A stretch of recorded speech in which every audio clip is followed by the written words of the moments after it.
Vocês percebem que Jesus ele não teve respeito humano diante do doutor da lei, quando o doutor da lei disse para ele assim você está me insultando. Aí Jesus chega lá e diz: ai de vós, mestre da lei, porque você faz isso e faz isso. Então Jesus não teve respeito humano. Mas por que Jesus não teve respeito humano? Porque Jesus queria salvar. Então vejam só a carta aos Romanos. São Paulo dizia que ele foi constituído por Deus apóstolo para chamar, para trazer as pessoas à obediência a Deus. Por que ele diz que ele foi constituído apóstolo para chamar os homens à obediência a Deus? Claro, é óbvio, né? Porque os homens estão desobedecendo a Deus. É por isso que ele foi constituído apóstolo para isso. E aí São Paulo ele começa a falar que os homens, eles sabendo quem é Deus, eles deram as costas a Deus e começaram a praticar coisas horríveis. É interessante que os santos dizem assim, depois eu vou dizer o que é essa prática horrível. Os santos dizem que até o demônio, porque eles sabem o que é a verdade, diante dessas práticas horrendas que os homens praticam, até os demônios ficam assim escandalizados, porque vai contra a natureza do homem. O demônio leva o homem a isso e depois eles mesmos ficam escandalizados de ver os homens com esse tipo de prática. E qual é a prática? Aí São Paulo continua dizendo assim: os homens dão as costas a Deus, sabendo quem é Deus, sabendo que Deus julga, sabendo que Deus condena. Aí o que é que eles fazem? Eles dão as costas a Deus e começam a praticar coisas que vão contra a natureza. Aí chega um momento que Deus, sabendo que o homem continua praticando isso, e ele adverte e o homem continua. Aí São Paulo diz bem assim, que Deus deixa.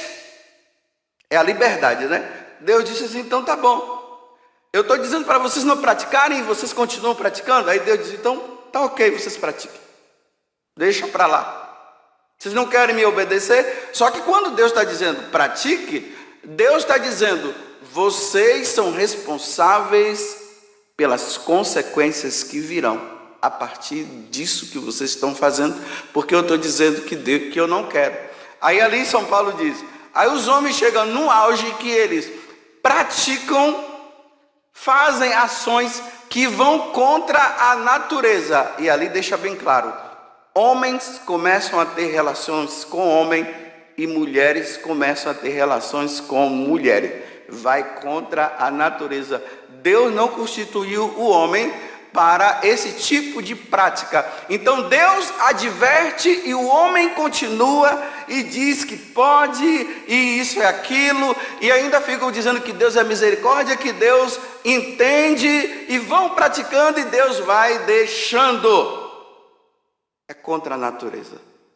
E aí hoje, vejam o que é que Deus ele vem dizer: ó homem, tu que julgas os que praticam tais coisas, e no entanto fazes também tu a mesma coisa, pensa que escaparás ao julgamento de Deus? Olha, aí as pessoas dizem assim: não, Deus é misericórdia. Aí ele está dizendo, você pensa que quem pratica essa coisa, e você também acaba permitindo, pensa que você escapará ao julgamento de Deus?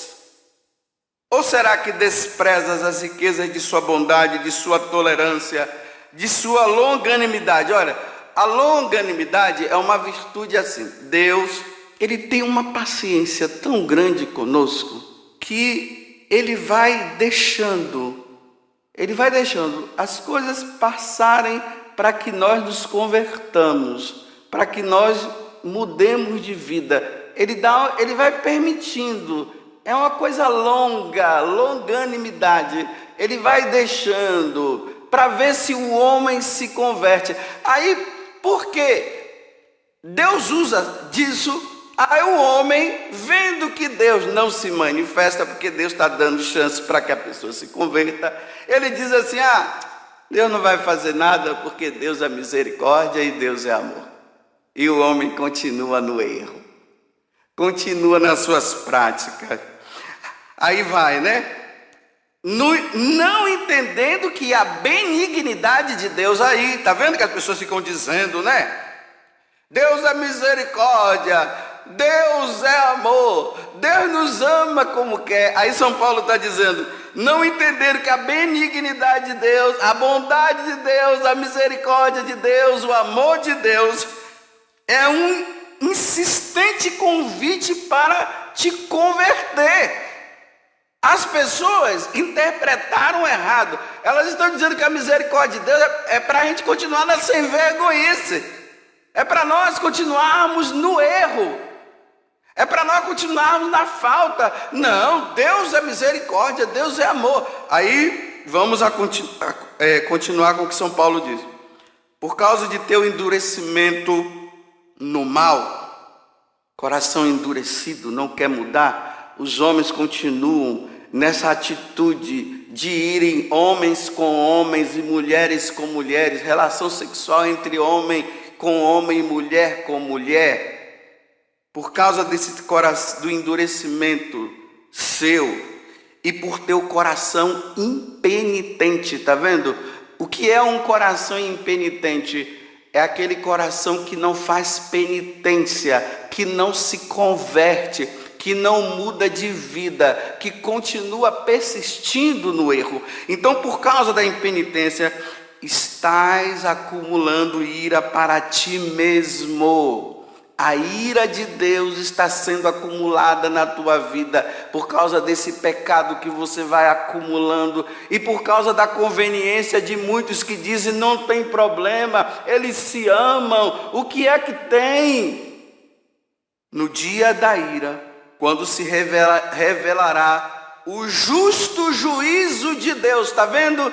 Deus é amor, Deus é misericórdia, mas Deus também é justiça.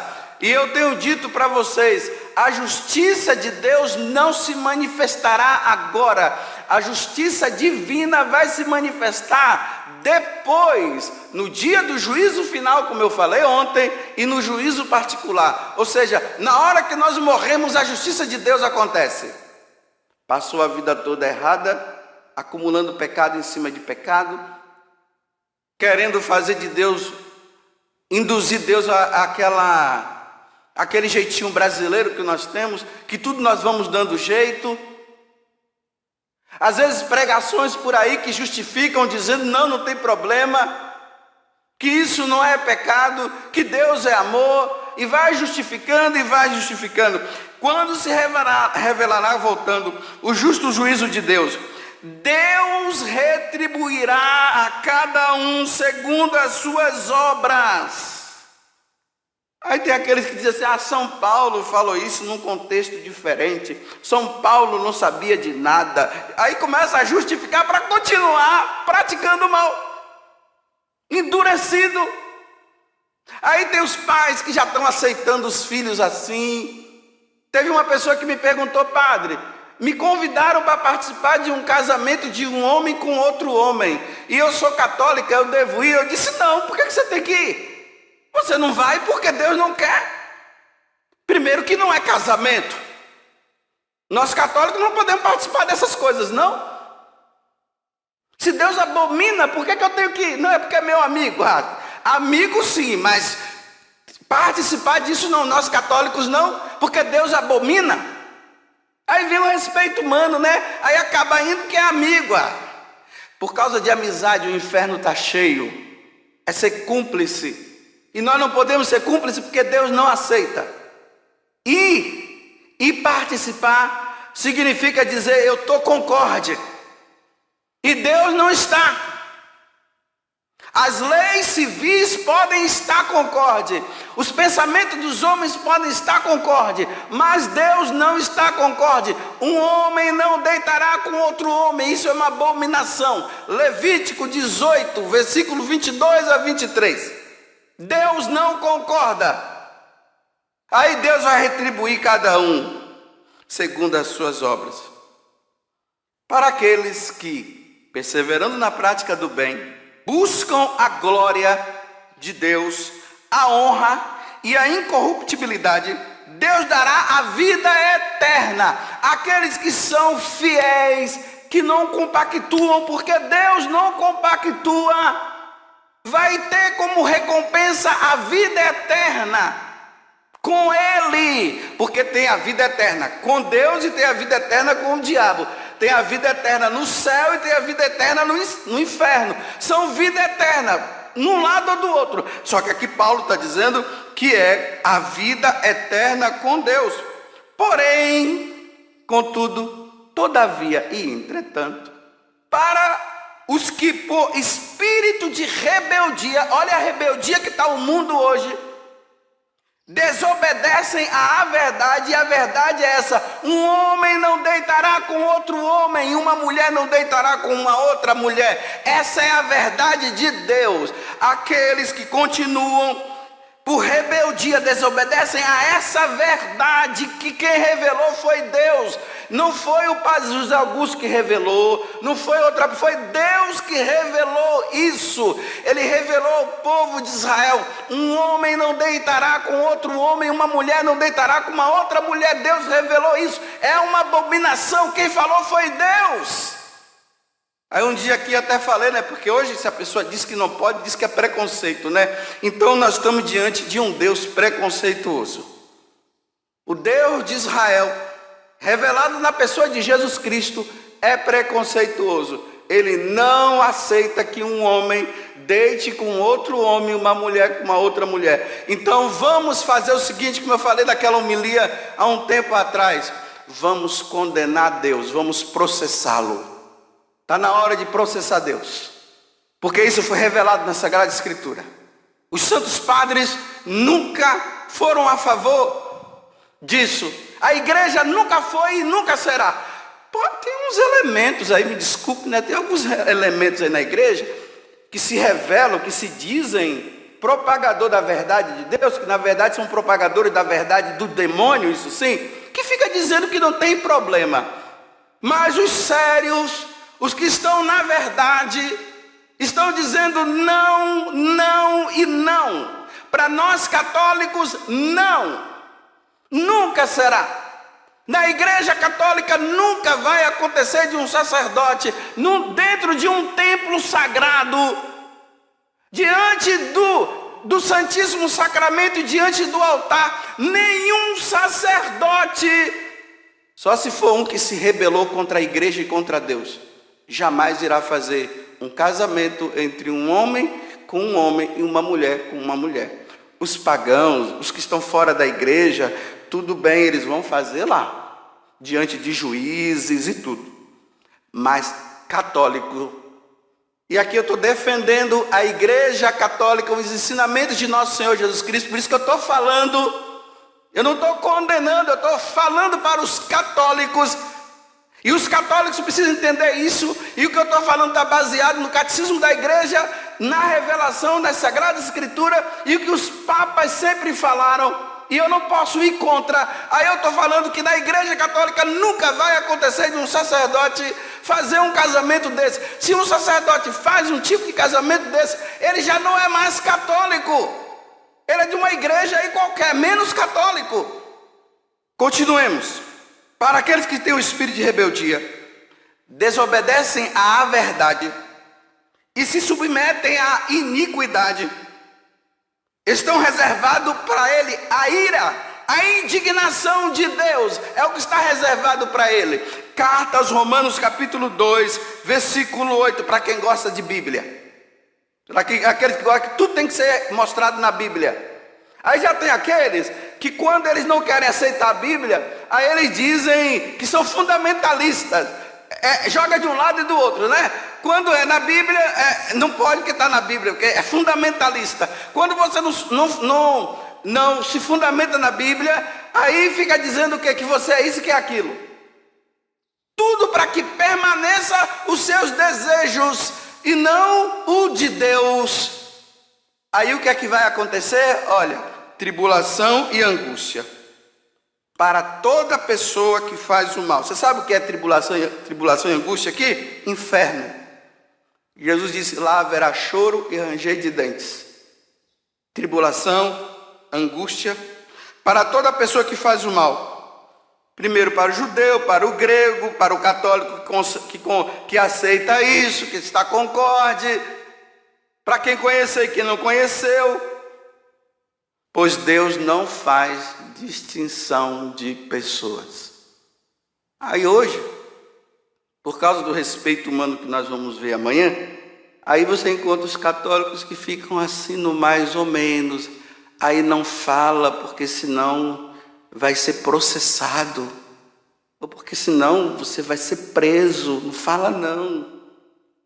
Bem, por causa da verdade, Jesus foi processado e foi preso, e ainda foi morto. Não, tira isso. Aí fazem um corte, quando é transmitido, né, assim, faz os cortes, tira isso, porque aí na hora de ser cristão não é, aí na hora de dar o testemunho não é, na hora de falar a verdade não é, porque está com medo de ser processado, está com medo de ir para a prisão. Olha, a consequência da verdade cristã é essa, é você ir para a prisão, é para você ser preso e ainda ser condenado. Essa é a consequência do ser cristão. Porque foi assim, Jesus, porque falou a verdade, ele foi preso, ele foi condenado e depois ele ainda foi morto pela verdade. Os cristãos de hoje não, eles só querem viver no glória, glória, aleluia, proclamando que Deus curou aquela pessoa disso e daquilo, dizendo que Deus é amor e todo mundo batendo palmas. E a verdade não é dita. E por causa da verdade não ser dita, os cristãos católicos estão se condenando, estão sendo condenados ao inferno, porque a verdade não é dita. É muito fácil você falar que eu fui curado porque eu estava com um câncer, aí todo mundo bate palmas, e aquele que proclamou a cura fica lá se achando bom, né? Todo mundo achando ele o tal, ele fica ainda se vangloriando, se achando o tal. Mas na hora dele dizer, olha, meu filho, isso aí que você está vivendo, Deus não aceita, isso aí ele não diz não. Aí é chamado de padre bonzinho. Todo mundo gosta, porque todo mundo continua no seu erro, não muda de vida. O padre ruim é aquele como Paulo diz, Paulo é ruim, né não? Olha o que é que Paulo está dizendo. Que aqueles que vivem esse tipo de vida vão ser condenados se não mudar de vida, porque se rebelaram. Paulo é ruim, ele não é bom não. Porque a verdade, meus irmãos, ela dói, como dói, mas ela salva. A palavra de Deus que não dói, não salva. Todo mundo quer aquela que não dói, para continuar se condenando. E indo, e cada vez mais indo. E a verdade eu não vou deixar de falar. Só que essa verdade pode me levar para a prisão, pode me levar à morte, mas eu não posso deixar de falar a verdade. Porque depois Deus vai cobrar, sabe de quem? Não é de você não, é de mim, que fui constituído sacerdote do Altíssimo para anunciar a verdade. E eu fico anunciando a mentira. É por isso que eu fico dizendo para vocês, parem de ficar pedindo a Deus o dom da palavra, não pede não, fica sentadinho no banco, quietinho, só ouvindo, porque na hora que é para falar a verdade, você não fala e você vai ser condenado por não falar a verdade. Fica quietinho no seu canto e deixe eu ser condenado.